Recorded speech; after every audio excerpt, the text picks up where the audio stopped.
yaitu Yesus sendiri. Dia tulis sangat banyak. Dia tulis sangat banyak buku.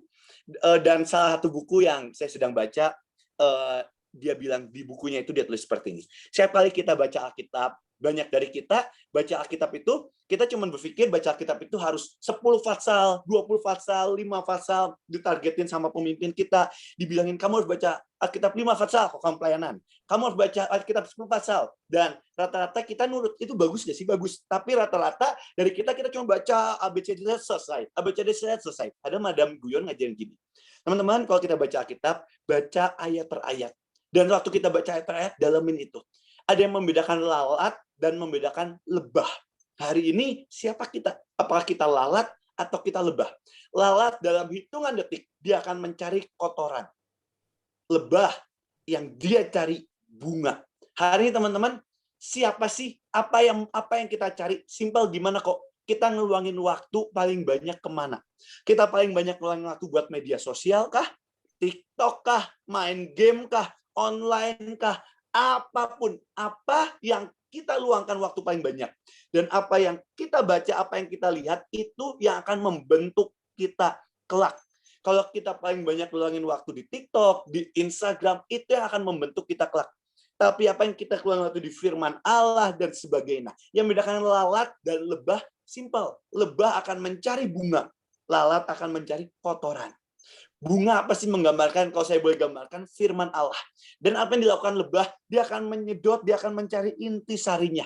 Baca kata per kata, renungin, dalemin. Kalau dalam bahasa Ibrani disebut hagah, meditate, dalam, makin dalam, makin dalam, makin dalam. Dan waktu kita baca ayat per ayat, kita bawa itu dalam doa. Setelah satu ayat kita maksimalkan semuanya, masuk ke ayat kedua. Jangan terburu-buru kita baca ayat selanjutnya. Oke, selanjut. Pantai Genesaret adalah titik terendah. Dan kenapa sih Alkitab menulis setiap kata itu pasti dengan maksud? Dan teman-teman, kenapa Tuhan harus nulis Pantai Genesaret? Karena Tuhan mau bicara, di hidup kita, dimanapun, ada titik-titik terendah dalam hidup kita. Dan yang Tuhan mau bilang, bahkan di titik terendah dalam hidupmu, itu akan menjadi cerita awal baru dari cerita lawatan Tuhan yang sangat dahsyat yang dimulai dari hidupmu satu persatu.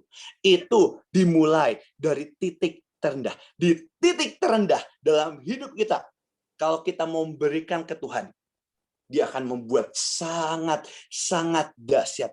Titik terendah, titik terendah. Teman-teman, kalau saya sharing, saya itu orang, mungkin hamba Tuhan yang sangat banyak punya kelemahan. Ada sangat banyak kelemahan. Dan sejujurnya, apa ada yang mau ditanya? Nggak ada, lanjut? Oke. Belum ada. Oke. Saya itu sangat banyak kelemahan. Dan sejujurnya, salah satu kelemahan saya itu males. Dan satu kelemahan saya itu paling nggak bisa nyanyi, teman-teman. Kalau buat nyanyi, mungkin ada orang-orang yang terakhir dengan talenta yang bagus. Saya tuh kalau buat nyanyi, saya nggak ngerti kenapa setiap kali saya belajar, suara saya fals. Dan sebagian besar justru akhirnya mengganggu. Apalagi kalau dalam hadirat Tuhan, mungkin dalam kebaktian, mungkin nggak terlalu kelihatan. Tapi kalau lagi online, lagi apa, kalau lagi nyanyi, wah itu kelihatannya pasti kelihatan. Dan teman-teman, satu hari, salah satu titik danau Genesaret saya adalah masalah nyanyi. Satu hari saya hidup bareng Pak Yusak Cipto, bareng keluarga saya. Setiap jam 5 pagi, kita akan selalu adain doa pagi. Dan setiap jam 5 pagi, kita akan doa ganti-gantian. Teman-teman, mesbah keluarga itu sangat penting. Dan saya diajarin, mau secapek apapun, saya lihat engkong saya, Pak Yusak, mau secapek apapun, teman-teman, dia akan selalu bangun pagi, jam 5 pagi. Walaupun kadang saya lihat di tengah capeknya ketiduran. Saya waktu itu saya lihat banget ke Amerika, jamnya masih kacau, masih jet lag. Jam 5 pagi udah bangun, bahkan bangunin setiap kita. Di tengah doanya ketiduran, kita terus doa. Dan saya lihat bagaimana orang yang setia. Teman-teman, kesetiaan itu teruji oleh waktu. Dan setiap jam 5 pagi kita akan doa. Dan teman-teman, setiap waktu doa itu, saya juga doa, terus di akhir kita akan selalu nyanyiin satu lagu yang sampai Pak Yusak meninggal dunia, itu nggak pernah lepas dari lagu itu. Lagunya, Bapak terima kasih, Bapak terima kasih. Satu kali, waktu saya nyanyi lagu itu, mungkin karena hadirat Tuhan, saya nyanyi sangat semangat. Dan tiba-tiba waktu saya nyanyi sangat semangat, udah beres nyanyi, tiba-tiba saya dipanggil sama engkong saya, sama emas saya. Beres doa, saya dipanggil, Bev, sini Bev, ngomong-ngomong. Saya datang ke engkong saya, yang lain udah pergi, saya datang. Terus engkong saya bilang gini, Bev, engkau mau ngajarin. Saya ajarin apa? Terus engkau bilang, Bev, Pak Kong, karena suara kamu fales. Dan saya bilang, iya Kong, emang suaraku fales. Jadi kita belajar nada dan sebagainya. Saya belajar nada setengah jam, sejam diajarin Pak Yusak. Tapi itu sampai akhir sejauh tetap fales. Teman-teman, itu adalah salah satu terendah saya. Dan satu titik, tiba-tiba anehnya, di titik terendah, tiba-tiba Tuhan bilang ke saya, Bev, buat lagu. Saya bingung, saya bilang, Tuhan, ini saya nggak bisa nyanyi, engkau suruh saya buat lagu. Tapi saya coba belajar nurut, saya mulai catat liriknya, saya mulai doa sama Tuhan. Saya mulai tanya sama Tuhan, Tuhan, lagunya apa? Dan saya buat lagu Bapak Paksakan.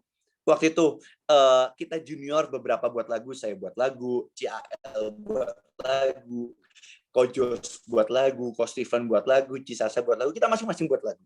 Yang lain pada bilang, saya mau nyanyi, saya mau nyanyi, saya mau nyanyi. Hari itu pas ditawarin, saya udah sadar diri, saya udah bilang, saya jangan nyanyi, biar yang nyanyi penyanyi yang lain, karena memang suara saya fales.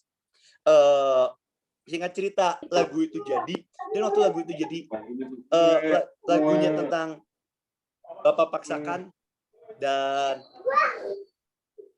setelah itu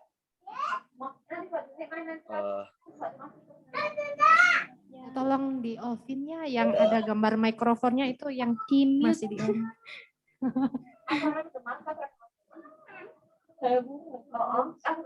Ci Ani minta tolong di off-in.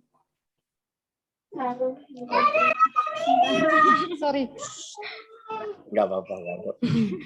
Ci Ani. Dan hari itu, ya Tuhan bilang, nak, bahkan di titik terendahmu, kalau engkau membiarkan tangan Tuhan beracara, Tuhan akan ubahkan itu. Teman-teman, saya mulai dari orang yang mulai di titik terendah. Saya orang yang sangat tidak pernah layak untuk menyampaikan pesan Tuhan. Saya SMP dikeluarin sekolah berkali-kali. SMA saya nggak naik kelas berkali-kali. Saya orang yang bodoh. Saya orang yang sangat gak layak untuk berdiri dan menyampaikan pesan Tuhan. Tapi hari itu Tuhan bilang, nak, bahkan titik terendahmu serahkan. Bahkan titik terendahmu serahkan.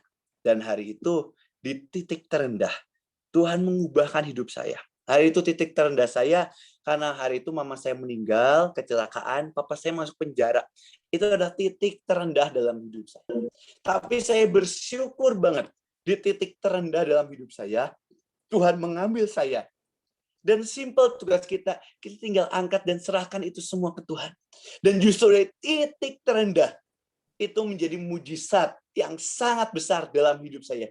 Cuman dari kesaksian yang simple yang saya pernah alami, hari ini Tuhan bawa saya keliling-keliling dari Sabang sampai Merauke. Bahkan saya nginjek semua benua. Bahkan kemarin termasuk Iceland dan sebagainya, saya nginjek semua benua. Simple, hanya untuk menyampaikan kesaksian hidup saya.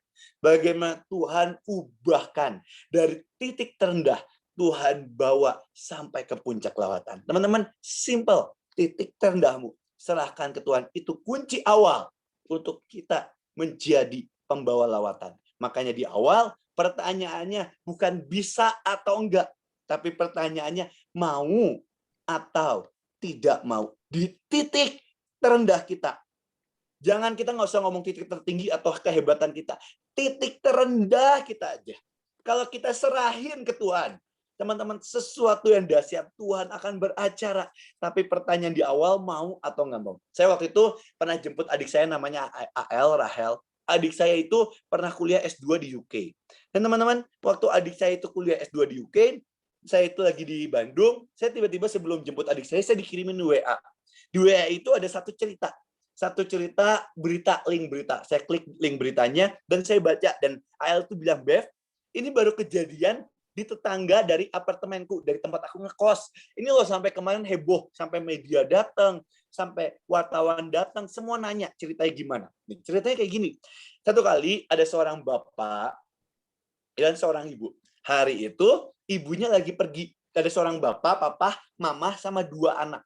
Hari itu mamahnya lagi pergi belanja atau apa, lagi pergi keluar di UK. Dan hari itu papahnya lagi ada dalam rumah, tapi papahnya lagi nggak fokus. Papahnya lagi ngerjain apa, nggak fokus lah. Papahnya lagi dalam dan ngerjain sesuatu dan nggak fokus. Papahnya pertama lagi ngerjain mobil, papanya ngerjain mobil, ada mobil VW Beetle, VW Kodok, dia lagi bener-benerin, tapi nggak fokus. Nah, setelah dia lagi bener-benerin, anaknya lagi mainan di garasi, bareng sama papanya, nemenin papanya. 2 anak, satu umur 5 tahun, satu umur 3 tahun. Yang umur 5 tahun itu yang sulung itu perempuan. Lagi nemenin papanya, anaknya umur 3 tahun dan 5 tahun lagi main-main sama papanya di garasi. Dan hari itu, karena papanya lagi benerin mobil, papanya sibuk benerin mobil. Tiba-tiba, setelah papanya sibuk benerin mobil, tiba-tiba ada bel bunyi kring kring kring kring kring kring di dalam rumah. Akhirnya papanya lagi benerin mobil, papanya tinggalin dulu peralatan benerin mobilnya, dan papanya cepat-cepat lari angkat telepon masuk ke dalam rumah. Papanya angkat telepon, papanya lupa kalau papanya lagi benerin mobil dan masih ada anak 2 di belakangnya. Di belakang mobil VW Beetle itu. Dan yang lebih parahnya lagi, papanya lupa untuk angkat rem tangan, teman-teman. Dan teman-teman, apa yang terjadi? Ini sejarah beneran. Tiba-tiba apa yang terjadi? Saya sempat baca, tiba-tiba apa yang terjadi? Mobil VW Beetle itu mundur pelan-pelan. Dan waktu mobil VW Beetle itu mundur pelan-pelan,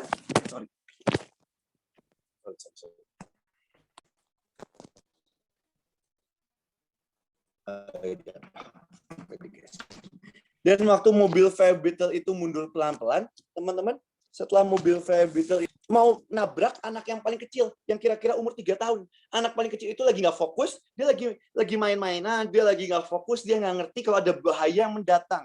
Tiba-tiba mobil itu mundur, mau nabrak anak yang lagi main. Sang kakak ngelihat, sang kakak itu umur 5 sampai 6 tahun. Dan pas sang kakak itu ngelihat, tiba-tiba sang kakak itu berdiri di depan adiknya, dia angkat kedua tangannya, dan dia tahan mobil itu. Papanya nggak ngelihat, semua yang nggak ngelihat. Mobil VW Beetle itu mundur. Saya nggak tahu mobil VW Beetle berapa kilo, mungkin ada 100 kilo, mungkin 200 kilo. Dan mobil mundur. Dan sang kakak perempuan tahan mobil itu. Dan yang membuat heboh, seorang anak umur 5 tahun, 6 tahun, bisa menahan mobil VW Beetle dan menyelamatkan sang adik. Dan waktu ditanyain, wartawan itu nanya, kenapa kok sih kamu berani banget nahan mobil VW Beetle? Apa kamu nggak mikir kalau kamu bakal kenapa-kenapa? Apa kamu nggak mikir kalau kamu bisa mati juga karena ketabrak? Dan sang kakak bilang, karena saya menyayangi adik saya. Dan teman-teman, ini yang terjadi di dunia ini. Setan sedang berjuang menghancurkan bangsa ini. Dan hari ini pertanyaannya, maukah ada anak-anak Tuhan yang berdiri? Bukan karena bisa atau nggak bisa. Bukan karena mampu atau nggak mampu. Simple. Berdiri cuma berkata karena saya mencintai bangsa ini. Kalau saya boleh bayangin, saya suka nonton film action. Saya punya adik saya, Rahel. Hari itu mungkin kalau tiba-tiba adik saya di gang, tiba-tiba ada preman jahat, mungkin 10-20 orang. Mau ngapa-ngapain adik saya, mau apain adik saya. Kalau saya ada di situ, saya nggak peduli saya bakal menang, saya tahu saya bakal kalah, mungkin saya tahu saya bakal mati. Tapi kalau saya ada di situ, saya bakal berdiri dan saya akan belain adik saya mati-matian. Mungkin saya mati di tengah pembelaan saya, mungkin saya mati di tengah saya melindungi adik saya. Tapi apapun itu, saya akan lindungi adik saya. Simple, bukan karena saya tahu saya mampu, tapi simple karena saya menyayangi dan mencintai adik saya. Sejujurnya teman-teman, hari ini Tuhan bawa saya pergi KKR. Tapi teman-teman, kalau saya boleh jujur, nanti minggu depan saya bakal pergi ke Sulawesi. Saya bakal ada KKR di sana. Terus nanti berapa lama lagi saya akan pergi ke Papua. Tuhan bawa saya sangat dahsyat. Saya beri depan ribuan orang. Kalau saya mau jujur, mungkin tiba-tiba ada Tuhan yang nanya, tiba-tiba ada satu pertanyaan di surga nanti. Dan tiba-tiba ada satu pertanyaan yang dibilang, siapa yang nggak mampu maju ke depan? Kalau saya boleh bilang, saya akan jadi orang yang pertama yang lari ke hadapan Tuhan dan bilang, Tuhan, aku nggak mampu. Tuhan, aku nggak pernah mampu. Saudara, teman-teman, saya ini dulu cuma seorang anak mama. Setiap kali hari Minggu di rumah ada bel dimanapun. Kalau lagi ada bel dalam rumah, saya lagi di ruang tamu, saya lagi makan, saya lagi nonton, tiba-tiba bunyi bel, ting tong. Dan saya tahu itu tamu dari orang tua saya, mama saya, papa saya, engkong saya, emas saya, siapapun itu. Pas ada bel bunyi, saya akan jadi orang yang pertama yang lari. Lari kemana sih? Lari ke dalam kamar. Ngapain kok? Saya akan tutup pintu kamar saya. Saya akan matiin lampunya. Saya akan pura-pura tidur. Saya akan tunggu sampai tamu itu pulang, keluar dari rumah saya. Kenapa? Karena saya malu. Bahkan sampai hari ini, kalau saya boleh jujur, kalau saya ngobrol sama orang, saya harus tatap matanya, saya ngobrol, saya malu kok. Saya malu dan saya sangat malu. Saya bahkan ngomong jujur, setiap kali saya nyampein pesan Tuhan, bahkan detik ini saya nyampein pesan Tuhan. Saya mau bilang, kalau ada yang bilang, Bes, kamu tuh nyampe jelek banget, kamu kelihatan minder dan sebagainya. Saya akan ngomong fair, saya memang minder, saya memang jelek, saya memang nggak mampu. Bahkan kalau sampai hari ini, saya sampaikan pesan Tuhan, bisa sampai pesan Tuhan. Kalau saya boleh bilang, saya cuma mau bilang, itu semua karena karya Tuhan yang memampukan saya. Tidak pernah karena kehebatan saya. Tidak pernah sekalipun karena kehebatan saya. Saya lanjut, apapun itu teman-teman, buat kita jadi pembawa lawatan itu simpel. Serahkan hidupmu ke tangan Tuhan. Yang pertama serahkan. Bukan yang mampu, tapi yang mau. Hari ini, maukah engkau? Saat saya sedang ngomong di sini, saat saya sedang menyampaikan pesan Tuhan, saya tahu Roh Kudus sedang beracara. Saya tahu setiap kata yang saya ucapkan detik ini, Roh Kudus sedang beracara dan sedang masuk ke dalam hati. Hari teman-teman, kalau teman-teman tahu hatimu digetarkan, kalau engkau tahu hatimu dijamah, kau tinggal bilang, aku mau. Aku mau. Sesimpel itu. Tuhan, aku nggak mampu. Dan Tuhan Roh Kudus akan berkata, nah, bukan tentang mampu atau nggak mampu. Tapi hari ini tentang mau atau nggak mau. Teman-teman, kalau kita nggak mau, abaikan step-step selanjutnya tentang lawatan. Step pertama, itu mau dulu. Karena Roh Tuhan itu beracara, tidak pernah maksa kita, kecuali kita minta. Kita punya free will. Dan Tuhan menghargai setiap free will yang diberikan. Contohnya simpel. Gini, you shall know the truth, and the truth shall make you free. Kita akan tahu kebenaran, dan kebenaran itu akan memerdekakan kita. Teman-teman, gini. Semua orang dengar tentang Yesus. Bahkan mungkin di Instagram, di nonton, di iklan, semua tahu Yesus. Yesus menebus dosa kita di atas kayu salib. Tapi pertanyaannya, tetap akan ada orang. Kenapa bisa ada orang yang udah dengar Yesus, tapi berakhir di neraka? Tapi kenapa ada orang yang udah dengar Yesus dan berakhir di surga? Kenapa? Simple. Karena waktu orang itu mendengar Yesus, dia meresponinya. Dan dia menyerahkan hidupnya ke Tuhan. Dia berkata, Tuhan, aku serahkan hidupku ke dalam tanganmu. Aku percaya engkau menebus dosaku. Mulai hari ini jadi Tuhan dalam hidupku. Ketika ada wahyu logos, wahyu rema firman Allah diberitakan, akan ada orang-orang yang meresponinya. Dan itu jadi di dalam roh. Tapi akan ada orang-orang yang mengabaikannya. Dia mendengar Yesus, tapi dia tidak menerima keselamatan. Itu juga yang terjadi dengan semuanya. Dengan lawatan, dengan pembawa lawatan, dengan semuanya. Akan ada teman-teman, kau mau bilang ya, keselamatan itu gratis. Yes, bahkan kalau mau bilang keselamatan itu nggak gratis. Yesus yang telah membayarnya. Tapi panggilan Allah, panggilan Kristus untuk menjadi pembawa lawatan, itu tidak pernah murahan. Para rasul membayar panggilan itu dengan darah yang sangat mahal. Cerita tentang martir sangat banyak untuk mempertahankan imannya untuk mempertahankan lawatan terjadi, untuk membuka penginjilan, dia harus membayar dengan harganya. Hari ini, panggilan tongkat estafet itu turun ke tangan kita. Dan hari ini, Tuhan bertanya, adakah yang mau meresponi firman-Nya? Amin. Simpel pertama, maukah? Bukan mampu atau enggak, tapi mau. Hari ini, buat teman-teman yang mau, sebelum kita step lanjut kedua, mari kita doa sama-sama.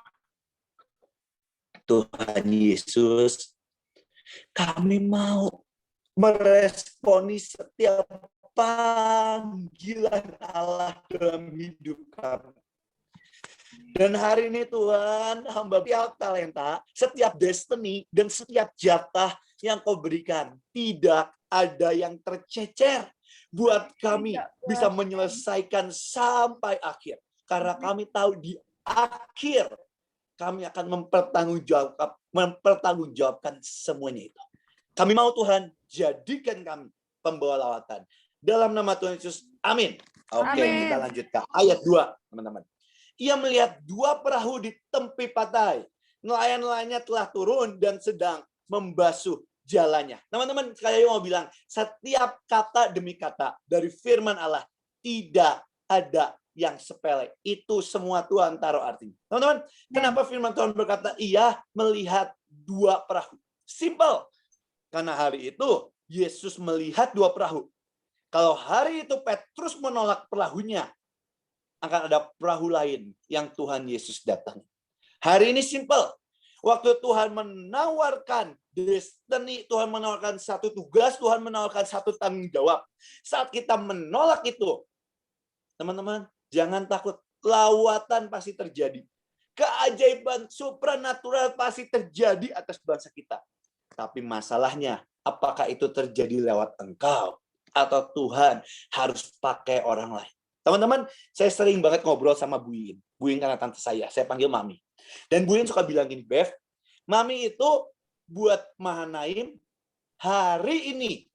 Sejujurnya, Mami itu bukan orang pertama yang Tuhan suruh buat Mahanaim. Saya tanya ke Mami, terus Mami itu berarti orang keberapa? Mami bilang, minimal. Mami itu orang ke-5 sampai ke-7 Bev buat Mahanaim. Saya tanya, kenapa Mami? Mami tahu dari mana? Mami bilang, sebelum Mami buat Mahanaim, ada banyak hamba Tuhan, pengusaha yang Tuhan suruh, nak buat Mahanaim, nak buat Mahanaim. Tapi semua nolak. Dan Mami orang ke-7 yang Mami responi firman Allah. Nah ini teman-teman, Tuhan memberikan. Teman-teman pernah didoain sama hamba Tuhan, pernah didoain sama Nabi, teman-teman pernah didoain sama semuanya. Ada yang meresponi, dan ada yang tidak meresponi. Hari ini kalau teman-teman tahu, teman-teman pernah miss dan tidak menghargai itu. Sebelum terlambat, responi firman Allah. Kenapa Tuhan harus bilang 2 perahu? Karena hari itu, kalau Petrus menolak perahu, Tuhan naik ke perahunya, akan ada perahu lain yang Tuhan datangi. Teman-teman, kita ini semua tergantikan. Sorry banget. Kita ini semua tergantikan. Yes, Tuhan sayang sama kita. Yes. Tapi kita ini tergantikan. Dan hari ini, kalau teman-teman tolak, nggak apa-apa. Tuhan akan cari yang lain. Karena panggilan Tuhan tidak pernah murahan. Lanjut. Ia naik ke dalam salah satu perahu itu, yaitu perahu Simon, dan menyuruh dia supaya menolakkan perahunya sedikit dari pantai.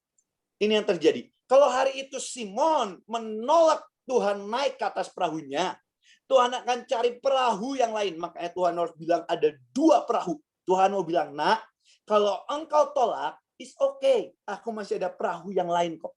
Hari ini, perahu itu menggambarkan apa sih? Hidup kita. Hari ini, bisakah hidup kita semuanya? Kita biarkan Tuhan naik ke atas perahu kita. Bisakah biarkan Tuhan naik ke perahu kita? Maukah kita membiarkan Tuhan naik ke perahu kita? Lalu ia duduk dan mengajar orang banyak dari atas perahu. Teman-teman, ini yang terjadi. Dia pakai kita, dia pakai hidup kita. Kita cuma cangkang kok. Kita cuma apa sih? Kita cuma bejana. Dan Tuhan kok setiap kali kita ngajar, bukan kita ngajar, Roh Allah yang ngajar. Setelah selesai bicara, ia berkata kepada Simon, bertolaklah ke tempat yang dalam dan tebarkan jalamu untuk menangkap ikan. Nah, teman-teman, ini yang terjadi. Tuhan bilang ke Simon, Simon, tebarkan jalamu, tebarkan jalamu. Simon, tebarkan jalamu. Kalau di bahasa Inggrisnya Tuhan bilang ke Simon, Simon, tebarkan nets, jala, jala. Tapi setelah kita memberikannya, teman-teman, ini step by step ya. Setelah kita mau memberikan hidup kita ke Tuhan, Tuhan akan datang dan memakai kita. Tapi perjalanan nggak akan selesai sampai di situ. Setelah kita Tuhan pakai kita, ada satu yang dinamakan perjalanan iman. Mengajarku untuk terbang, mengajarku berperang, kau curahkan semua isi hatimu. Teman-teman, Tuhan akan mulai melatih, men-stretch iman kita. Caranya gimana? Gampang, banyak banget. Lewat kerjaankah? Hari ini tiba-tiba Tuhan bilang, nak, ambil kerjaan ini. Atau tiba-tiba Tuhan bilang, nak, pergi ke sini penginjilan. Atau tiba-tiba Tuhan bilang ke sana, nak, ambil tanggung jawab dan pelayanan ini. Tuhan akan berikan semua untuk melatih sayap iman kita. Dan setelah itu, KKR, nak, bikin KKR di sini. Tuhan akan lakukan apapun untuk melatih sayap iman kita. Dan setelah itu, tiba-tiba, nets Tuhan ya kita ke Tuhan. Hidup oleh percaya. Simon bilang, nah ini yang bahayanya teman-teman. Apa yang menjadi pondasi kita? Simon bilang, guru, setelah sepanjang malam kami bekerja keras dan kami tidak menangkap apa-apa.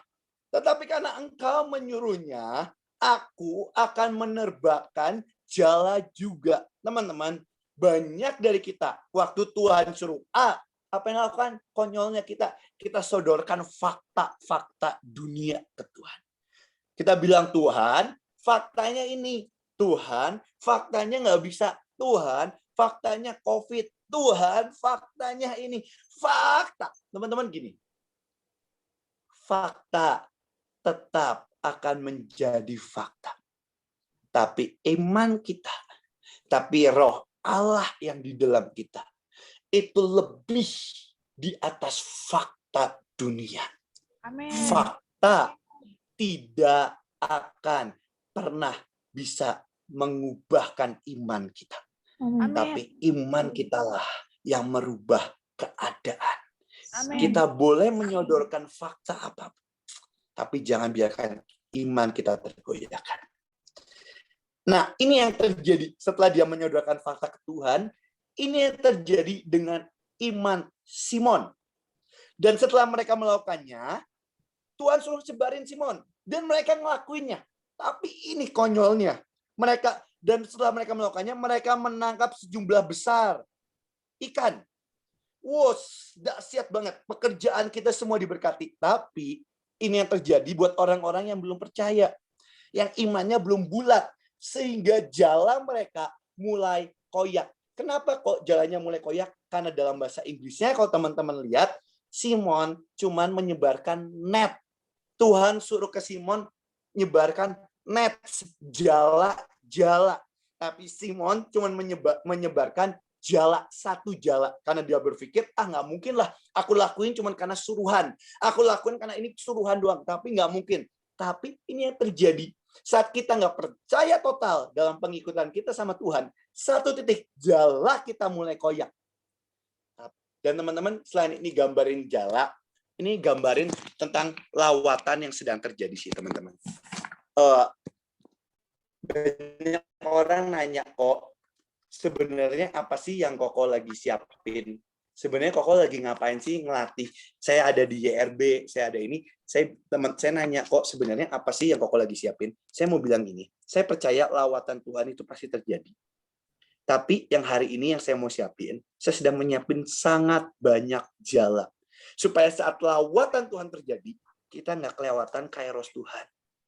Kita sedang menyiapkan semua jala. Maka setiap pasukan Tuhan dibangkitin dengan cara apapun, dengan Zoom, dengan cara apapun. Simple. Kenapa? Supaya saat Tuhan beracara, kita bukan cuma menyebarkan jala, tapi kita menyebarkan jala. Lalu mereka memberi syarat kepada teman-temannya di perahu yang lain. Datang, bantu. Dan mereka datang. Teman-teman, saat lawatan terjadi, itu dibutuhkan unity. Kita nggak akan pernah bisa satu orang. Kita udah bukan zamannya one man show. Apa sih? Kenapa sih kita sekarang tuh bukan zaman Musa lagi, tapi kita generasi Yosua. Dulu waktu generasi Musa, cukup satu Musa mengangkat tongkat dan laut terbelah. Cukup satu Musa berdoa dan mana diturunkan. Cukup satu orang dan mujizat lawatan terjadi. Tapi di generasi Yosua, untuk sungai Yordan bisa terbelah, minimal perlu 4 orang yang mengangkat tabut di kiri kanan depan belakang. Perlu ada yang namanya kesepakatan. Teman-teman, kita generasi Yosua, kita tidak akan pernah terjadi lawatan tanpa ada yang disebut unity. Memang bagian kita beda-beda. Ada yang jadi bagian kepala, ada yang mulut, ada yang tangan. Paulus berkata, kita tubuh Kristus. Dan teman-teman, yang nomor satu tapi yang kita perlu namanya unity. Kita perlu yang namanya unity. Lalu mereka memberi syarat dan perahu yang lain supaya mereka bantunya. Dan mereka datang, lalu mereka bersama-sama mengisi kedua perahu itu dengan ikan hingga hampir tenggelam. Dan inilah yang terjadi. Ketika Simon Petrus melihat hal itu, ia pun tersungkur di depan Yesus dan berkata, Tuhan, pergilah daripadaku karena aku ini seorang yang berdosa. Teman-teman, serahin hidupmu ke Tuhan, titik terendahmu ke Tuhan. Dan teman-teman, tapi gini, waktu kita serahin, banyak dari kita nakalnya. Waktu kita kasih sesuatu, nih, contoh Tuhan, diserahin.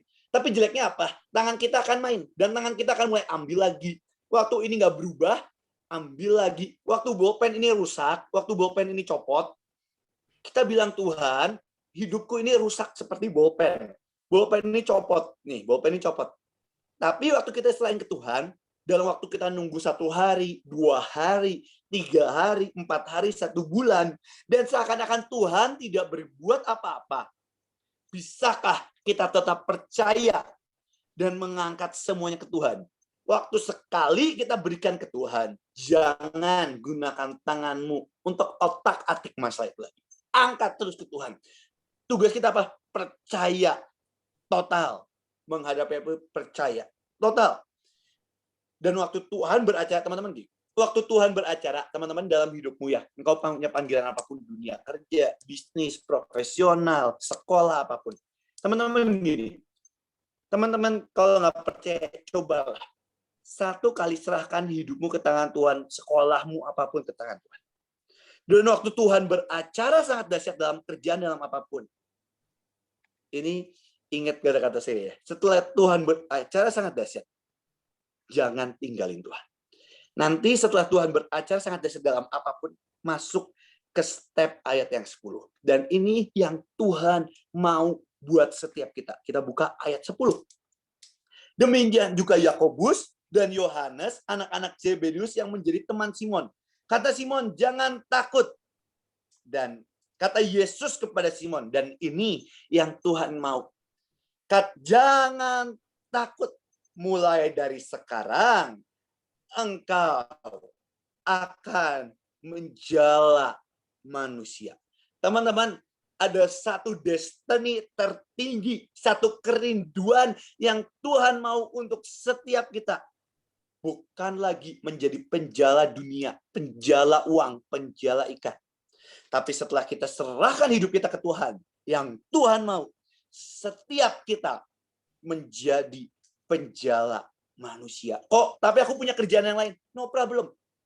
Engkau bisa sambil melakukan kerja apapun. Tapi destiny kita sesungguhnya menjadi penjala manusia.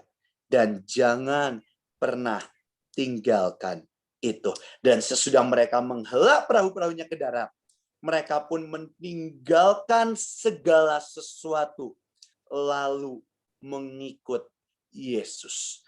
Teman-teman, 1 titik dalam hidup kita akan ada disebut namanya crossroad, titik persimpangan.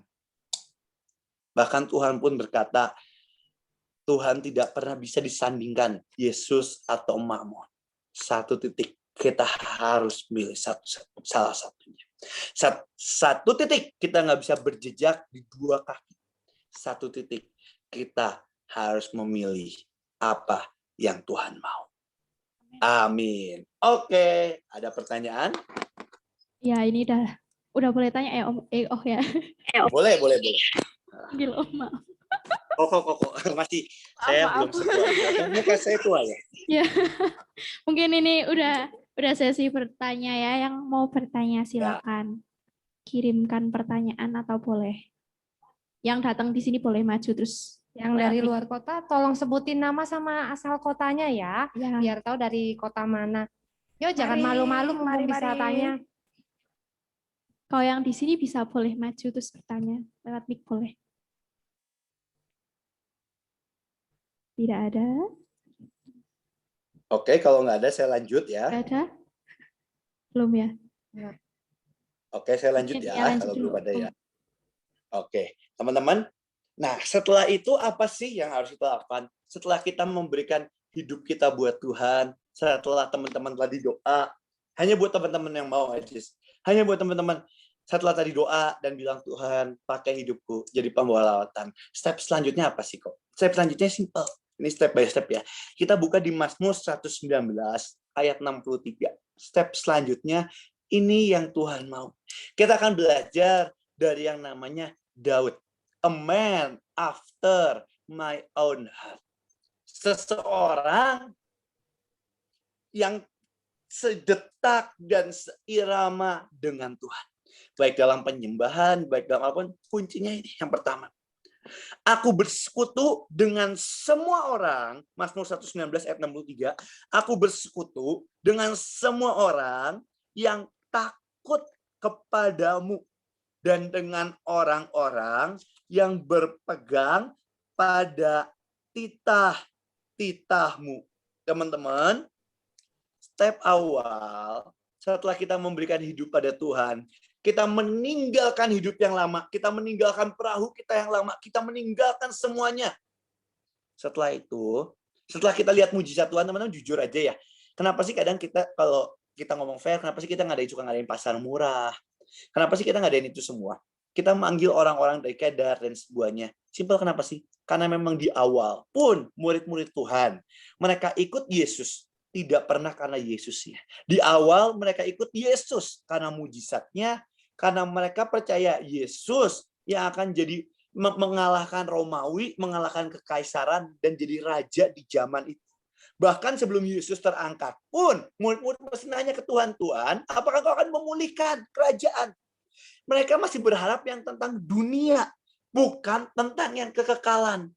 Kadang, pertama kali kita ikut Tuhan karena mujizat, kita ikut Tuhan karena berkat, kita ikut Tuhan karena pertolongan, kita ikut Tuhan karena paksaan dari orang tua, dari apa? Kita ikut Tuhan pure ngomong fair di awal, bukan karena Tuhannya. Tapi apa yang terjadi kok setelah itu seperti Petrus? Tapi setelah itu, di tengah perjalanan kita mengalami yang namanya perjumpaan dengan Tuhan. Atau kita boleh sebut persekutuan, koinonia, keintiman. Atau mungkin teman-teman bisa sebut cinta mula-mula. Di situ kita dijamah Tuhan. Dan disitulah yang mengubah cara pandang kita. Dari yang fokusnya cuma tentang dunia, diubah. Itu makanya hari demi hari kita tetap harus masuk dalam hadirat Tuhan. Hari demi hari kita harus hidup dalam firman Allah. Hari demi hari cinta kita harus diperbaharui. Tapi step selanjutnya apa kok? Ini step selanjutnya. Aku bersekutu dengan semua orang yang takut kepadamu. Teman-teman, tinggalkan pergaulan yang lama. Tinggalkan dunia yang lama. Dan apa yang dilakukan? Simple. Mulailah bersekutu dengan semua orang yang takut akan Tuhan. Bersekutu dengan semua yang takut akan Tuhan.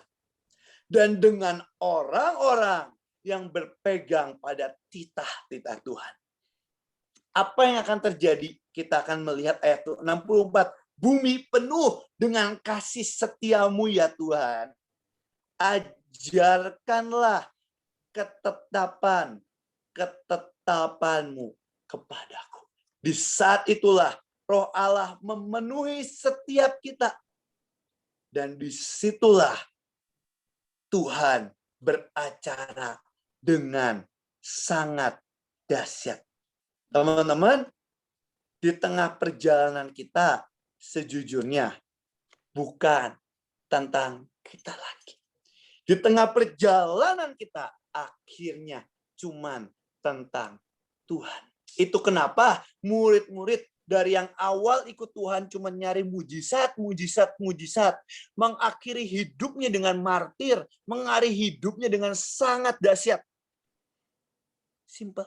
Karena satu titik dia tahu hidupnya bukan lagi tentang aku. Aku semakin berkurang dan dia semakin bertambah. Aku semakin berkurang dan dia semakin bertambah.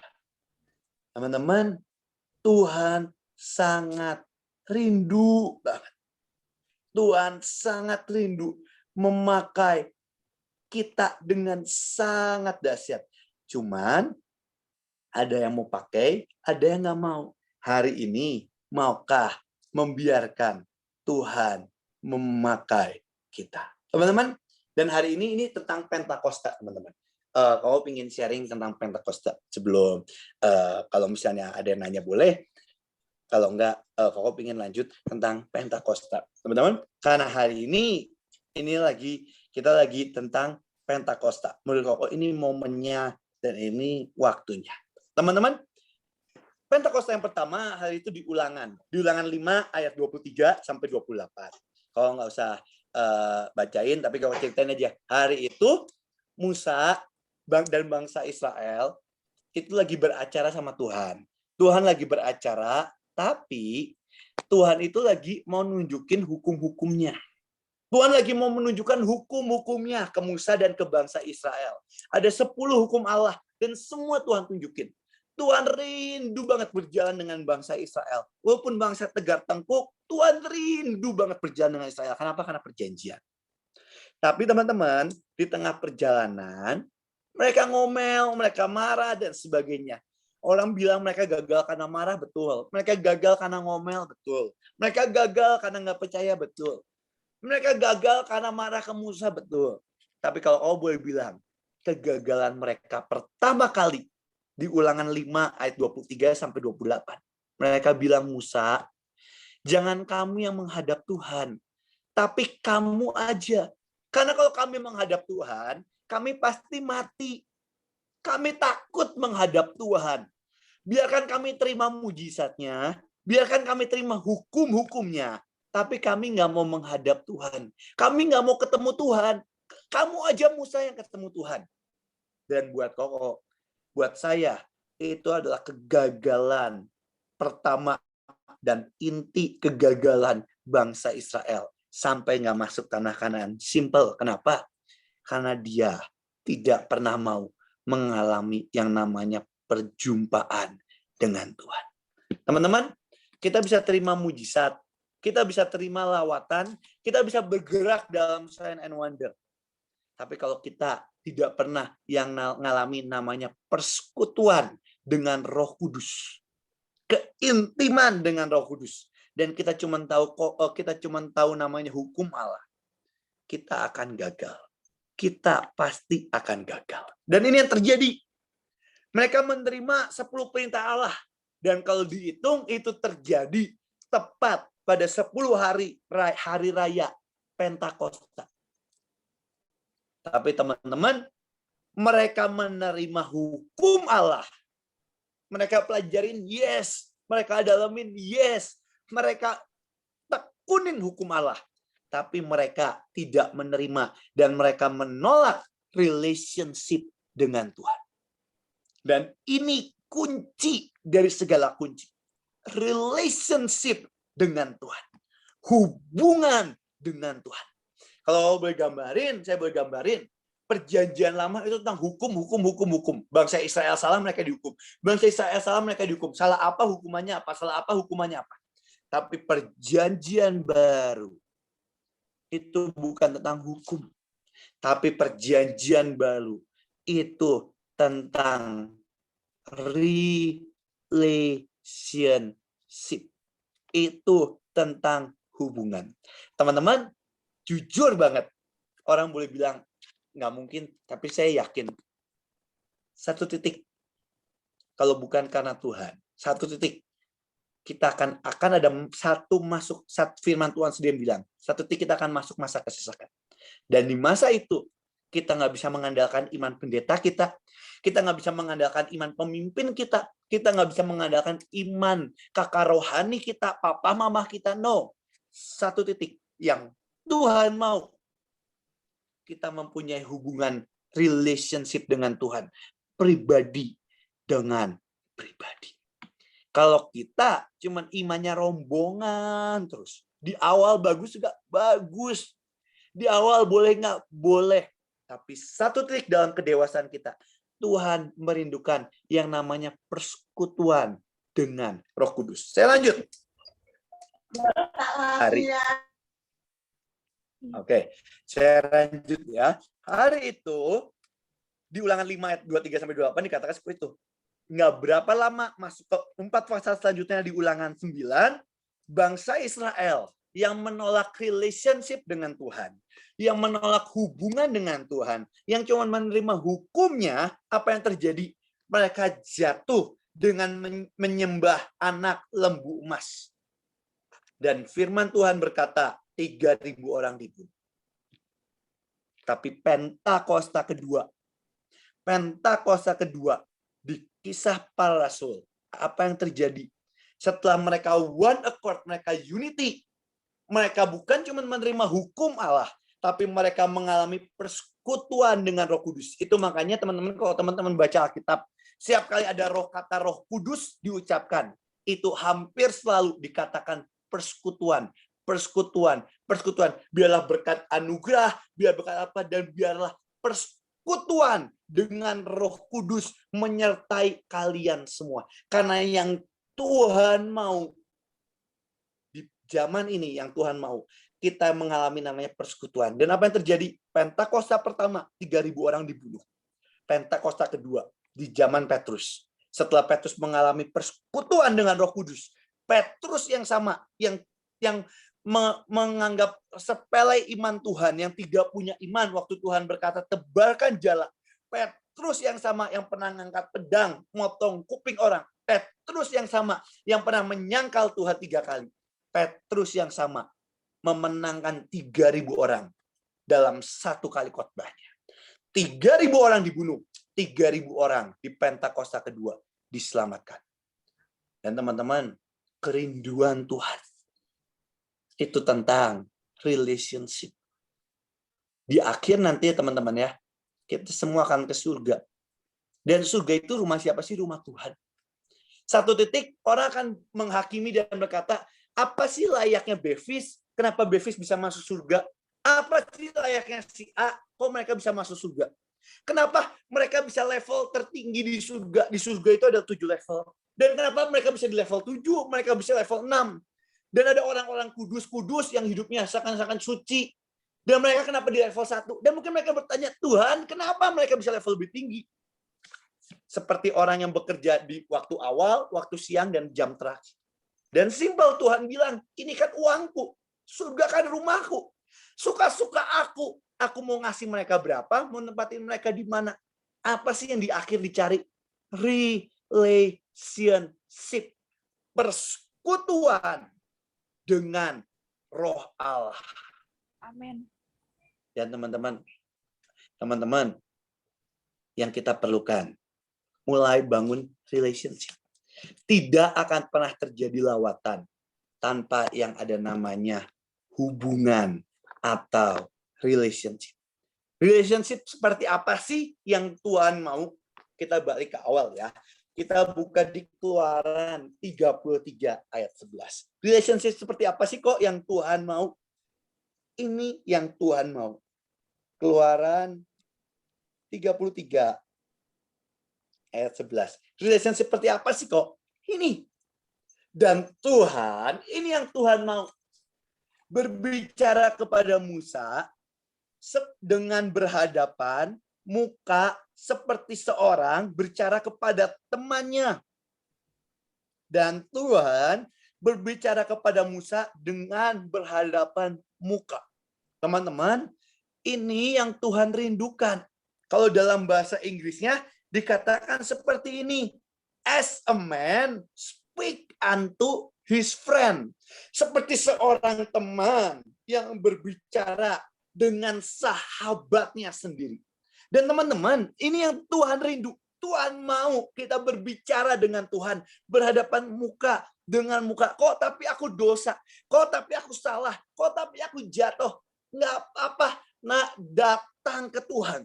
Kesalahan Adam di awal dan Hawa. Saat mereka jatuh berdosa, mereka sembunyi dari Tuhan.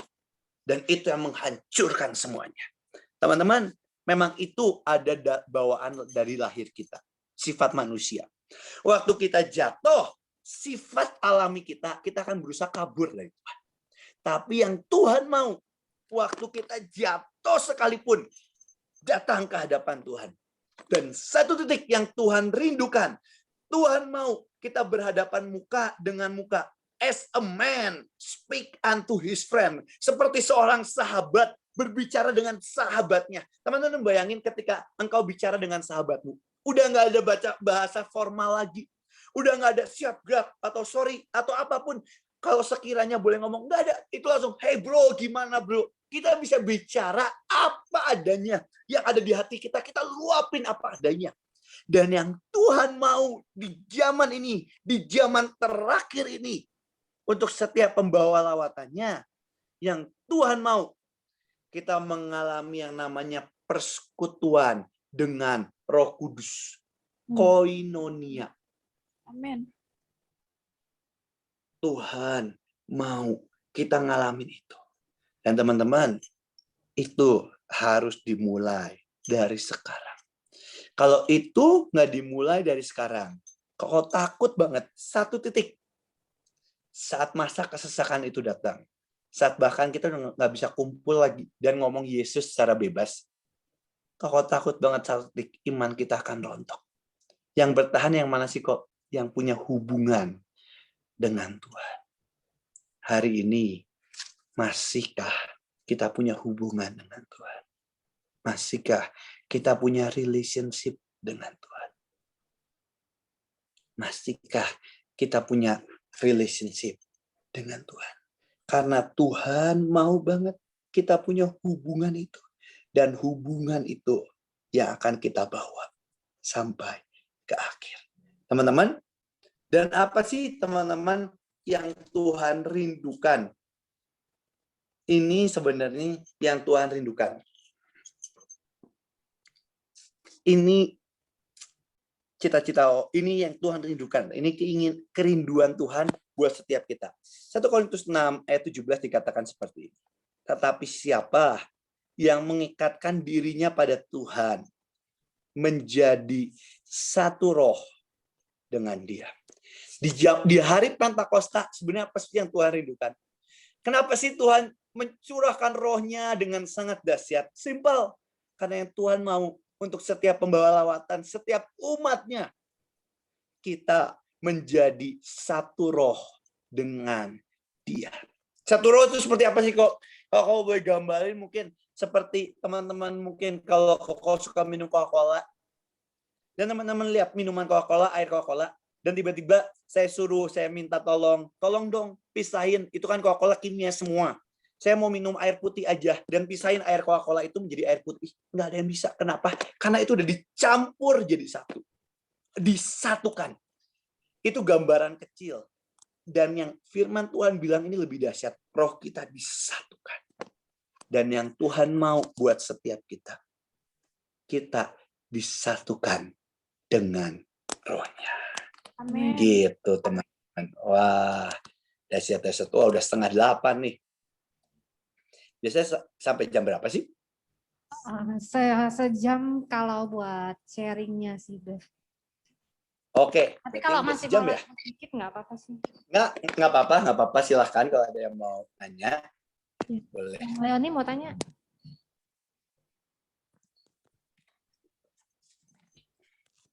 Sebentar tuh.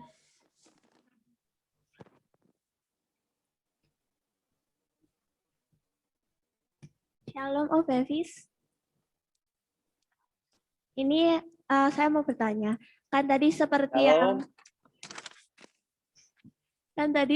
yang Om Bevis bilang, kalau kita harus satu roh dengan Tuhan. Berarti itu kan kita harus menyatu dengan Bapa, Putra, Roh Kudus. Iya. Apakah ada hal sederhana yang bisa kita mulai untuk kita selalu bisa menyatu dengan Bapa, Putra, dan Roh Kudus? Dan satu lagi pertanyaannya, adakah tips atau cara Om Bevis bagaimana Om Bevis itu tetap setia untuk terus bersekutu dengan Tuhan? Terima kasih. Oke.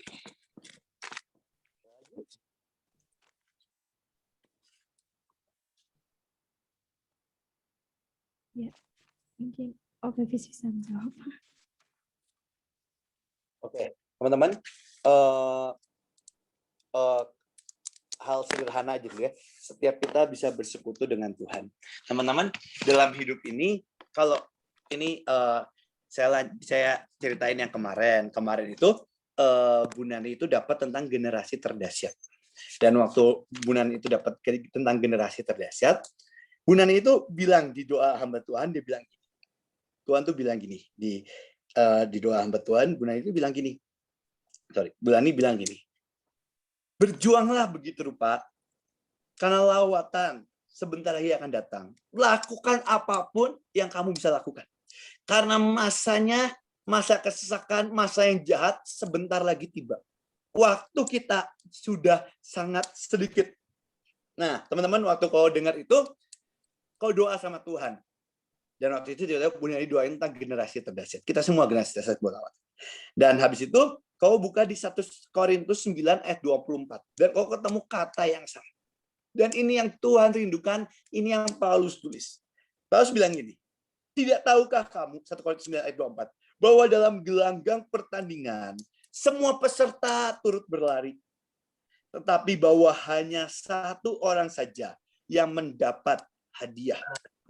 Karena itu, larilah begitu rupa, sehingga kamu memperolehnya. Teman-teman, dalam perjuangan kita, membawa lawatan perjuangan kita mengikut Kristus, perjalanan iman kita, yang Tuhan mau, larilah begitu rupa. Kita semua sekarang ada dalam gelanggang pertandingan. Dan yang hari ini yang Tuhan rindukan, mari berlari begitu rupa. Karena itu larilah begitu rupa, sehingga kamu memperolehnya. Larilah begitu rupa. Dan teman-teman, dalam kata larilah begitu rupa, dalam bahasa Inggrisnya itu strive. Tapi kalau dalam bahasa Ibraninya, kau bacain aja. Dalam bahasa Ibraninya, itu ditulis dengan kata agonizomai. Agonizomai. Itu katanya, itu arti katanya dari kata, akar kata dari kata agoni. Dan kata agony itu katanya fight, berjuang dalam struggle, berjuang dalam kesakitan seperti athletic contest, berjuang dalam kehausan, dan strive earnestly, berjuang dalam kerinduan, kehausan, dalam keearnestan, dalam kemurnian akan Tuhan. Dan teman-teman, kata agony ini muncul juga, makanya ini hati-hati teman-teman. Kata agony, kata perjuangan, itu muncul juga di Lukas 13 ayat 24. Tuhan bilang seperti ini. Hari itu Yesus lagi menceritakan tentang hal kerajaan sorga. Dan Tuhan bilang begini, Lukas 13 ayat 24, di sini katakan, jawab Yesus kepada orang-orang di situ, berjuanglah untuk masuk melalui pintu yang sesak itu. Sebab aku berkata kepadamu, banyak orang akan berusaha untuk masuk, tetapi tidak akan dapat. Yesus ini apa sih? Kita suka nyanyi, di dalam dunia ada dua jalan, lebar dan sempit. Mana kau pilih? Yang lebar api, jiwamu mati. Tapi yang sempit, kekal abadi. Teman-teman, satu tik dalam hidup kita pasti mati kok. Tapi yang Yesus ajarkan, berjuang di jalan yang sempit. Kata berjuang itu kata egeni. Kata egeni yang sama yang Paulus katakan berjuang dalam gelanggang pertandingan. Hari ini kok gimana kok kita supaya bisa setia? Kok gimana kok untuk kita tetap mengejar Tuhan? Simple. Berjuang. Berjuang dan berjuang. Teman-teman, jangan pernah stop dalam perjuangan. Tapi dibilang juga berjuang dalam cinta. Teman-teman, ini yang mau bilang. Dalam Wahyu dikatakan seperti ini. Nah, kamu telah kehilangan cinta mula-mula. Nah, kamu telah kehilangan cinta mula-mula. Bentar, kalau cari ayatnya ya. Di sini katakan segini. Saya suka ngirim ayat. Saya lihat. Berjuang begitu rupa, tapi berjuang dalam cinta. Teman-teman.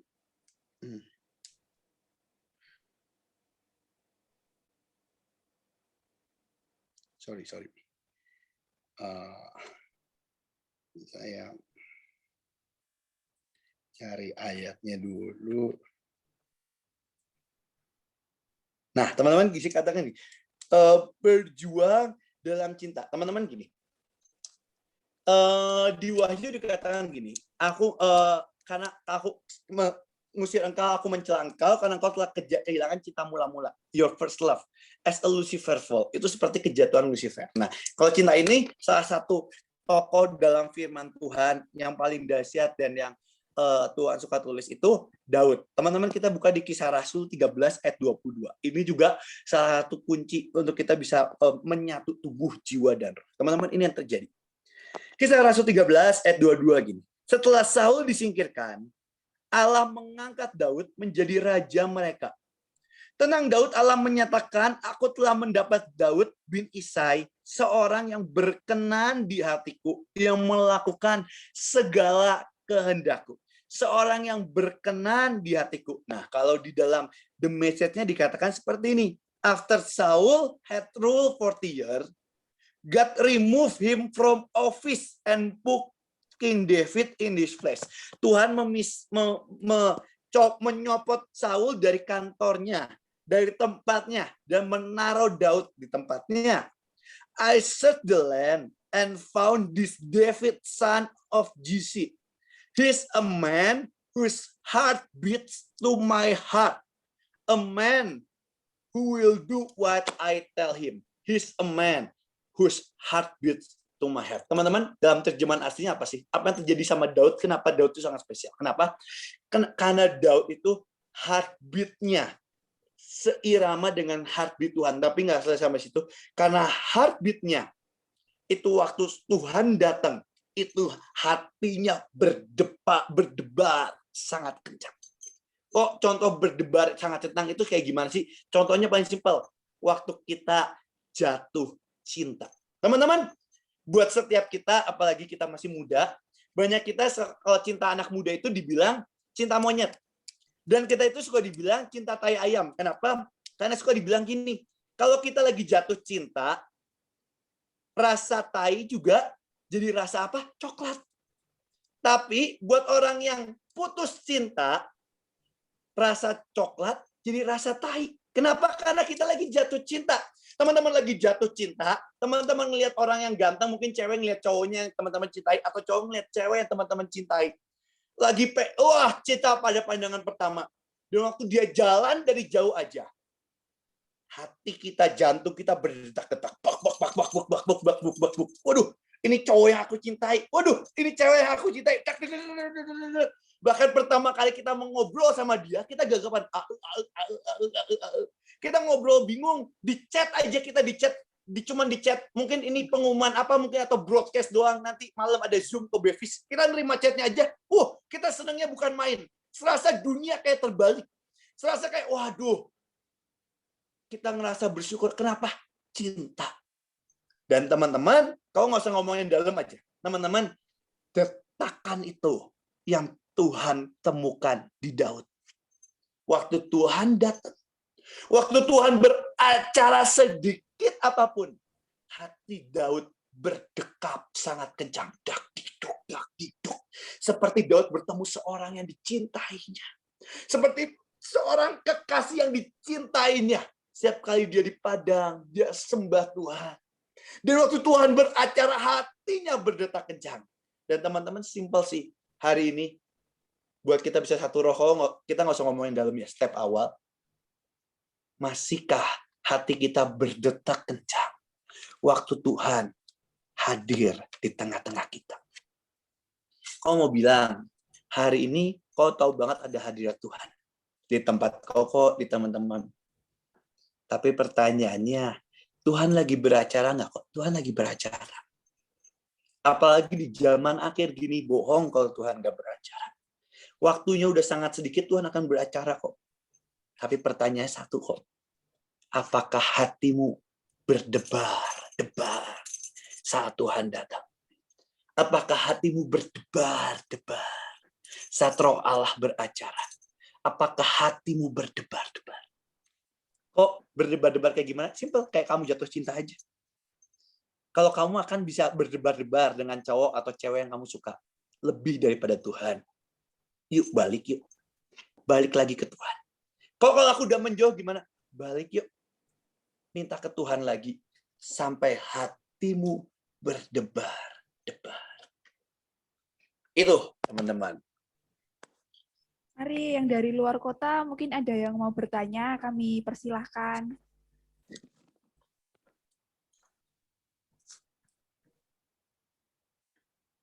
Bisa langsung unmute juga langsung atau bisa lewat chat juga bisa. Mari yang dari Pekalongan, dari Solo, dari luar kota yang lain.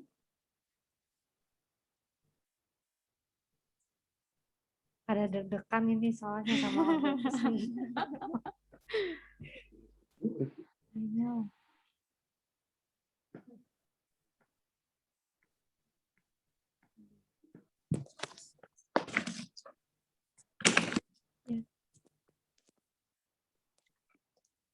Ya kalau mau thank you.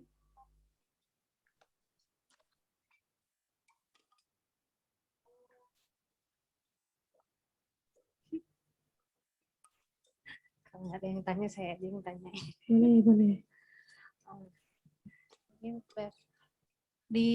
Terkadang di tengah lawatan pun orang itu merasa bisa terhilang. Banyak nih kan ceritanya anak-anak Tuhan udah ke pulau-pulau, mungkin bahkan ke bangsa-bangsa. Tapi di tengah lawatan itu tiba-tiba dia bisa hilang. Nah, untuk dari Bevi sendiri pernah nggak sih ngalamin yang kayak gitu, yang tiba-tiba rasanya tuh di hati tuh passionnya kayak hilang aja gitu, nggak yang benar-benar buat lawatan lagi gitu. Kalau dari Bevis itu gimana ya cara ngatasinnya seperti itu dan penyebabnya? Oke. Kasih. Teman-teman, hati-hati.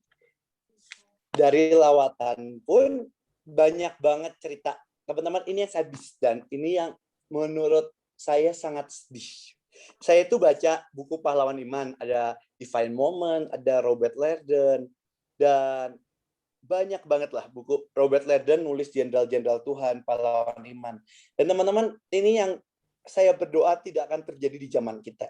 Tapi bahkan firman Tuhan sendiri berkata, setan akan menyeret 2/3 bintang. Dan teman-teman, yang lebih sadis lagi ya, saya bisa ceritain sangat banyak, teman-teman bisa nanya siapapun pahlawan iman yang saya tahu, saya bisa ceritain. Dan jujur, 70% bahkan lebih banyak yang jatuh di tengah jalan dibanding yang berhasil sampai akhir. Saya bisa ceritain semuanya. Saya suka ceritain tentang dulu itu ada 2 orang, namanya Billy Graham, yang hari ini sampai hari ini teman-teman tahu, yang satu lagi namanya Charles Templeton. Di tahun 70-an, 1970-an, mereka berdua itu cuma dalam 6 bulan, anak muda, mereka bisa bawa 1,5 juta orang ke hadapan Tuhan. Dan teman-teman, yang sedihnya apa sih? Satu kali, mereka itu pasangan pembawa lawatan, Billy Graham dan Charles Templeton. Teman-teman bisa lihat di Google. Mereka tuh dahsyat banget. Mereka bawa tuai jiwa sangat banyak, mereka bawa lawatan, mereka sangat dahsyat. Tapi satu kali, tiba-tiba Charles Templeton itu partnernya Billy Graham. Mungkin kalau saya sama Kojo, saya sama CAL, saya sama Cisasa, kita partneran lah. Kalau KKR, kalau nggak Billy Graham dulu pembuka, di ditutup sama Charles Templeton namanya. Kalau nggak Charles Templeton dulu, ditutup sama Billy Graham. Mereka berdua sepasang. Tapi apa yang terjadi? Tiba-tiba Charles Templeton itu dipakai Tuhan dalam karunia kesembuhan.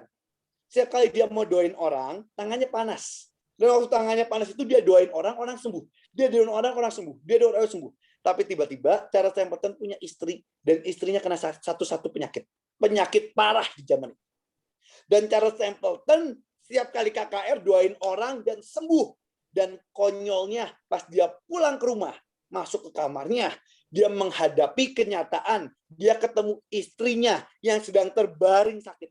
Besoknya dia datang ke KKR lagi, dia doain orang sembuh. Dia balik lagi ke kamarnya, ketemu istrinya yang terbaring sakit. Dia doa sama Tuhan, dia sujud, dia teriak, dia menjerit, dan dia berseru, Tuhan, sembuhkan istriku. Setiap kali dia berdoa, tangannya nggak pernah panas, dia tumpangin tangan ke istrinya, dan istrinya nggak pernah sembuh. Dia keluar kamar, dia berdiri di KKR, istrinya sembuh. Teman-teman tahu apa yang terjadi? Satu titik. Charles Templeton di tengah pelayanannya, dia ke hotel, dan di hotel itu dia lihat lukisan Afrika. Orang Afrika di tengah kelaparan, di tengah kehausan, miskin, muka kasihan. Terus dia kecewa sama Tuhan. Dia tanya ke Billy Graham, Billy Graham, aku ini mau bertanya, kenapa Tuhan tuh ngebiarin ada orang diperkosa, ada orang ngalami kemiskinan, ada orang sampai mati, Tuhan biarin. Tuhan itu nggak adil. Nggak berapa lama, istrinya Charles Templeton meninggal. Billy Graham pun nggak bisa jawab pertanyaan itu. Kenapa Tuhan membiarkan semuanya terjadi di dunia ini? Kenapa ada orang diberkati, kenapa ada orang nggak diberkati? Tapi teman-teman, Billy Graham juga bingung. Billy Graham naik ke atas gunung. Dan dia berdoa ke Tuhan. Pas dia berdoa ke Tuhan, dia ngalamin hadirat Tuhan. Dia dijamah Tuhan, dan Billy Graham bilang ke Charles Templeton, Charles, aku nggak bisa jawab yang kamu tanyain. Cuman satu hal yang aku tahu, ada Tuhan dan dia menjamah. Dan teman-teman, singkat cerita, Charles Templeton mengakhiri hidupnya dengan sebagai orang yang ateis.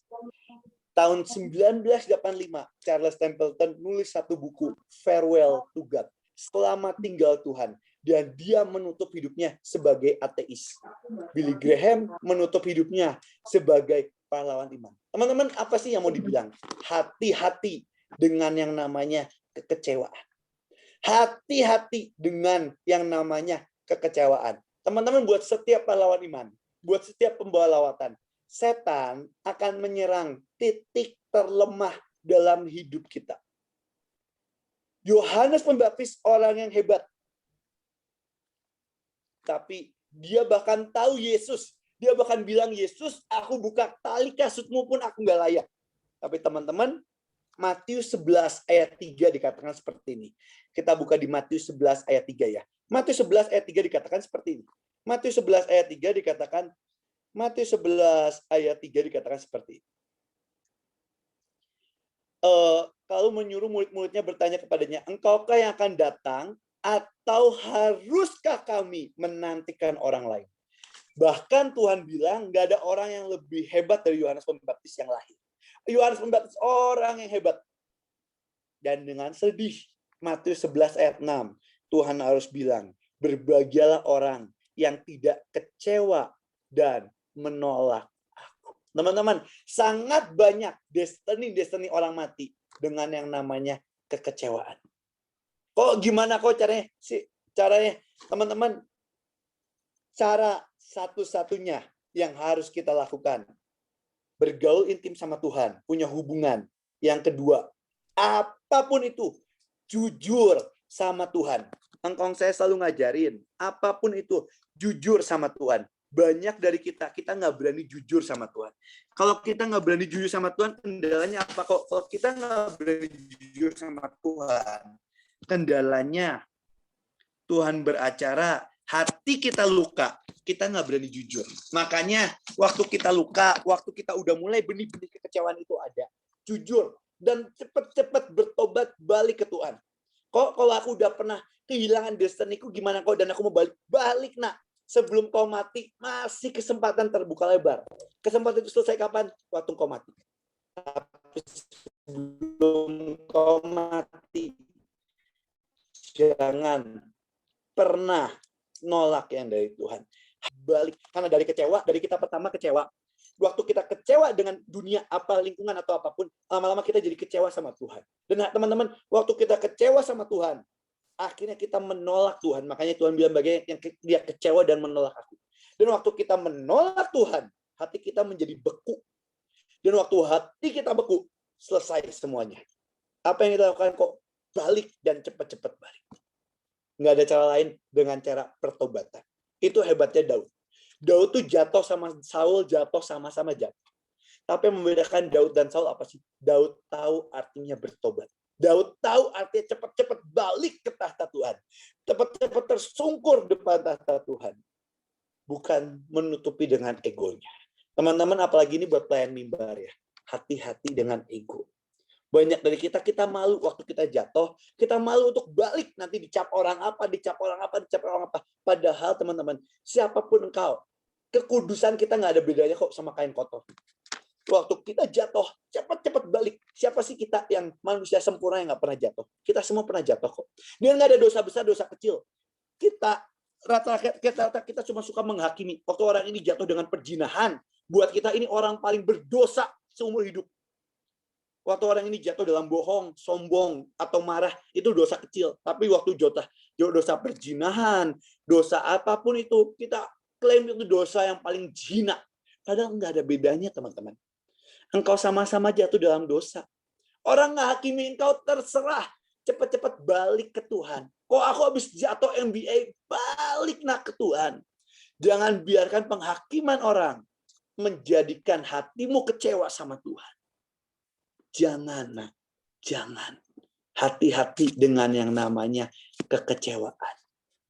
Teman-teman, ini tadi Charles Templeton. Ini kalau bahas yang sejarah yang lawatan paling dahsyat yang pernah ditulis, namanya di Wales. Namanya Evan Robert. Teman-teman, Evan Robert itu orang yang hebat. Dia dari kecil dia harus kerja di tambang, dan apa yang terjadi waktu dia kerja di tambang, dia ketemu Alkitab dan dia bertobat, dia diinjilin sama Joshua siapa namanya, dia bertobat. Habis itu dia setiap malam ikut doa malam, karena pagi sampai sore dia kerja, malam dia ikut doa malam. Setelah dia ikut doa malam bareng nenek-nenek itu, tiba-tiba jam 1 malam lawatan Tuhan terjadi, ngelanda satu Wales. Dan lawatan itu stadion, teman-teman bayangin, satu stadion sepak bola, itu pertandingan nasional harus dibubarin cuman demi biar KKR, biar lawatan terjadi. Tapi tiba-tiba satu titik badannya nggak kuat karena dia harus KKR, tidur cuma 1-2 jam, terus dia KKR. Akhirnya apa yang terjadi? Satu titik dia jatuh di tengah khotbahnya. Dokter datang dan dokter vonis dia bilang, Evan Robert, di umur dia belum nyentuh 30 lah, hampir 30. Bilang, Evan, kalau kamu khotbah lagi, kamu bakal mati karena fisikmu nggak kuat. Apa yang terjadi? Evan Robert menjadi kecewa dan takut mati. Teman-teman, setelah itu Evan Robert meninggalkan semua lawatannya dan semuanya selesai di umur 30. Teman-teman tahu Evan Robert mati umur berapa? Evan Robert meninggal di umur 70-an. Dan teman-teman tahu apa yang konyol dari pembawa lawatan yang dahsyat? Evan Robert di akhir dia bilang ke anaknya di umur 70-an, 78 atau berapa, saya lupa. Dia bilang ke anaknya, saya kemarin waktu itu pernah sempat ke Wales, dan dia bilang ke anaknya, anakku, nanti kalau aku mati, tulis di batu nisanku. Terus anaknya nanya ke Evan Robert, apa Evan? Terus Evan Robert bilang, tulis what for I live. Buat apa aku hidup? Seorang pembawa lawatan dari yang sangat dahsyat mengakhiri hidupnya dengan kata buat apa aku hidup. Teman-teman, hati-hati dengan yang namanya kekecewaan. Itu sih teman-teman, jaga hati. Oke sih. Ya, ini yang pertanyaan terakhir, dari pengabdian makmur di Pekalongan. Yang tadi tentang menebarkan cala-cala, itu kan disuruhnya cala-cala, tapi cuma satu cala. Nah, itu contoh real di dunia sama ini.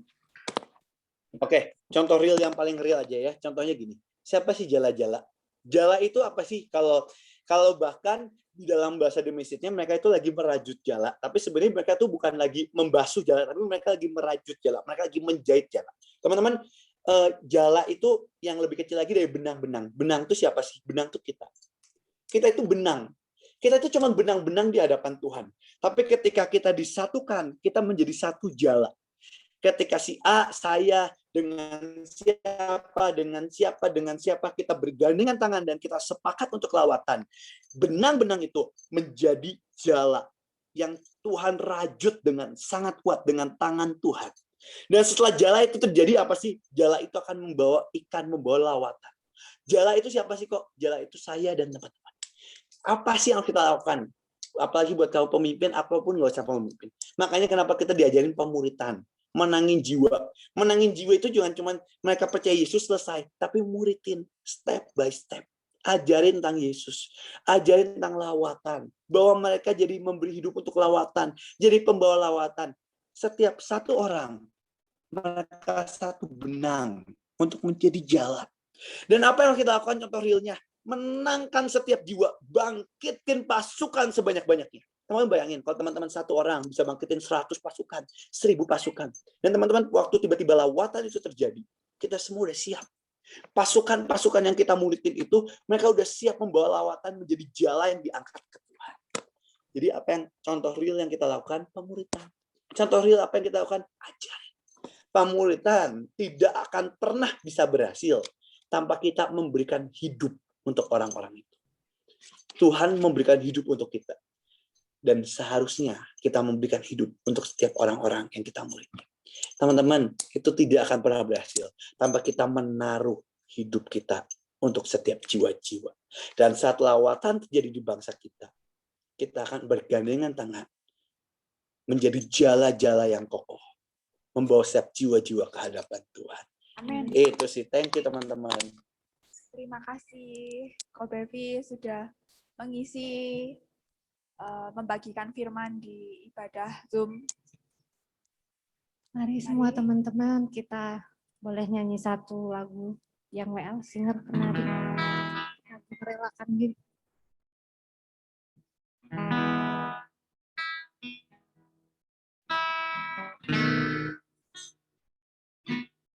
Merelakan diri, meletakkan hidup, tak ada lagi diriku, hanya Engkau Tuhan, menghayatiku, dalam hidupku, tawar aku selalu.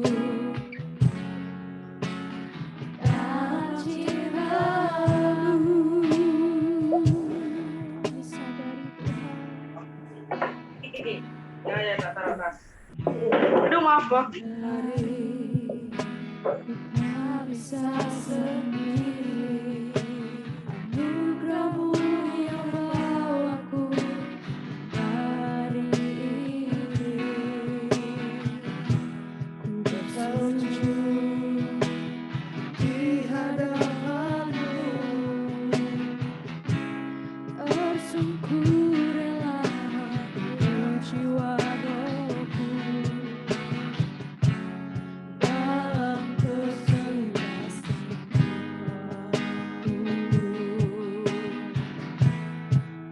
kuasamu sempurna,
seluruh kerinduanku jadi dan digenapi. Bangsaku rela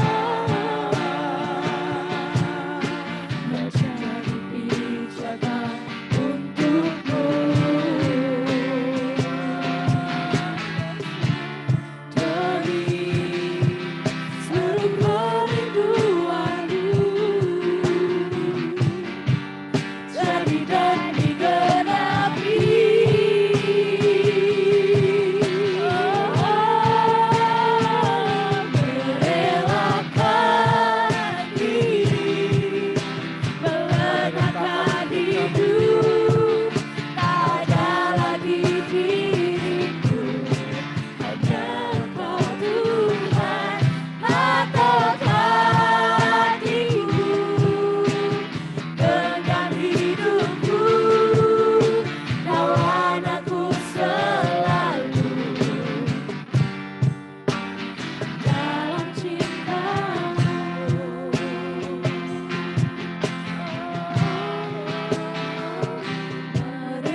Berdoa buat kami semua yang ada di sini dan di kota-kota lain.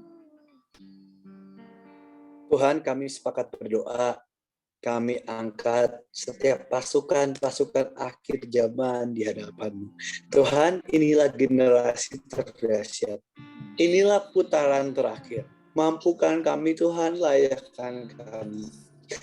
Tuhan, hari ini juga kalau di hati kami ada kecewaan yang kami nggak sadari. Sembuhkan ya Tuhan. Kami balik diri untuk lawatan, berdiri untuk jiwa-jiwa, menjadi penjalan. Terima kasih dalam nama Tuhan Yesus. Amin. Minta tolong multimedia buat ditampilin nomor rekening buat teman-teman yang merasa terberkati dan mau untuk ambil bagian dalam membiayai lawatan bisa transfer ke nomor rekening. Minta tolong multimedia yang nanti akan dipakai juga untuk di Windu untuk membiayai gerakan lawatan. Sudah bisa? Nanti dikirim ke rekening kas gereja, tapi minta tolong dikasih note keterangan kas youth gitu ya. Jadi biar tahu. Dikasih keterangan kas youth nanti kalau setelah dikirim. Mari kita semua doakan, kita mau sama-sama berdoa buat Davis yang sudah sangat memberkati. Sudah ya nomor rekeningnya. Oke. Ya, Davis untuk mungkin next-nya kalau misalnya ada waktu lagi boleh untuk ikut isi Zoom lagi? Boleh. Mungkin juga sekalian Boleh banget. Sama AL. Ya, boleh. Thank you. Mari kita semua teman-teman kita satukan hati, kita sepakatkan hati, kita mau berdoa buat Davis. Tuhan Yesus, terima kasih Tuhan. Kami tahu Tuhan, kalau kami berdiri sampai hari ini tidak pernah karena diri kami sendiri Tuhan. Tapi itu semua karena anugerah dan kemurahan-Mu Tuhan. Terima kasih Tuhan Yesus, karena Engkau sudah memberkati kami lewat pelayanan Davis. Biar apapun yang dia kerjakan Tuhan, dia berjalan Tuhan dalam keintiman Tuhan, kedalaman lebih lagi Tuhan akan Engkau Tuhan. Engkau yang jamin Tuhan Yesus untuk apapun yang dia kerjakan, jaminan-Mu Tuhan malam ini Engkau turunkan atas hidupnya Tuhan. Biar Tuhan setiap keluarganya Tuhan, AL juga Tuhan saudaranya Tuhan, Engkau berkati Tuhan mereka berdua Tuhan.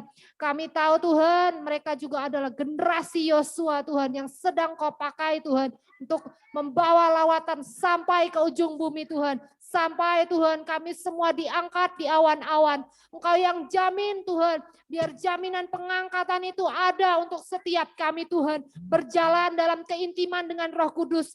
Bukan iman yang rombongan Tuhan Yesus, tapi iman yang sendiri-sendiri, yang mempunyai relationship dengan Engkau sendiri Tuhan.